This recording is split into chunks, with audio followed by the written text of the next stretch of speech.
How to measure oxygen saturation using pulse oximeter. Pulse oximetry is a simple, cheap, and non-invasive procedure used to measure the level of oxygen, or oxygen saturation, in the blood. Oxygen saturation should always be above 95%. However, oxygen saturation may be lower if you have a respiratory disease or congenital heart disease. 1. You can measure the blood's percentage of oxygen saturation using a pulse oximeter, a clip-like sensor device that is placed on a thin part of your body, such as an earlobe or nose. Preparing to use a pulse oximeter. Understand the relationship between oxygen and the blood. Oxygen is breathed into the lungs. The oxygen then passes into the blood where the majority of the oxygen attaches to hemoglobin. Hemoglobin is a protein located inside our red blood cells that transports the oxygen through the bloodstream to the rest of our body and tissues. In this way, our body is given the oxygen and nutrients it needs to function.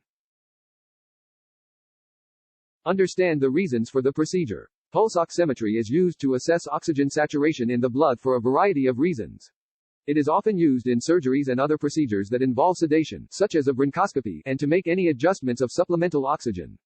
A pulse oximeter may also be used to assess whether an adjustment of supplemental oxygen is needed, whether lung medications are working effectively, and to determine patient tolerance to increased activity levels.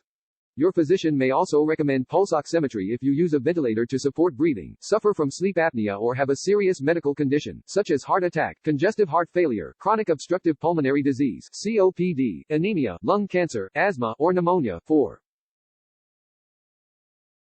Understand how the pulse oximeter works. Oximeters use the light absorptive characteristics of hemoglobin and the pulsating nature of blood flow in the arteries to measure the level of oxygen in the body. A device called a probe has a light source, light detector, and microprocessor, which compares and calculates the differences in oxygen-rich versus oxygen-poor hemoglobin. 5. One side of the probe contains a light source with two different types of light, infrared and red. These two types of light are transmitted through the body's tissues to the light detector on the other side of the probe. Hemoglobin that is more saturated with oxygen absorbs more of the infrared light, while hemoglobin without oxygen absorbs more of the red light. 6. The microprocessor in the probe calculates the differences and converts the information to a digital value. This value is then assessed to determine the amount of oxygen being carried in the blood. 7. Measurements of relative light absorption are made multiple times every second. These measurements are then processed by the machine to give a new reading every 0.5 to 1 second. The readings of the last 3 seconds are then averaged out. 8. Know the risks of the procedure. In general, the risks associated with pulse oximetry are minimal. If using the oximeter for a prolonged time, you may experience tissue breakdown at the site where the probe is applied, e.g., finger, ear. Skin irritation can sometimes occur when using adhesive-containing probes. 10. There may be other risks depending upon your medical health and any specific conditions you may have. Consult your doctor if you have any concerns before beginning the procedure.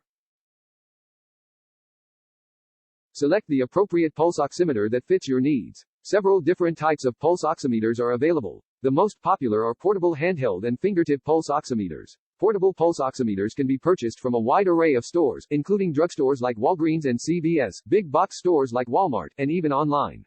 Most pulse oximeters are clip-like and look like a clothespin. There are also adhesive probes that can be placed on your finger or forehead. 11. Appropriately sized probes should be used for children and infants. 12.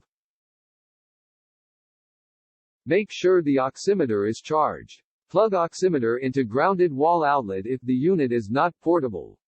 If the unit is portable, ensure sufficient battery charge by turning it on before using.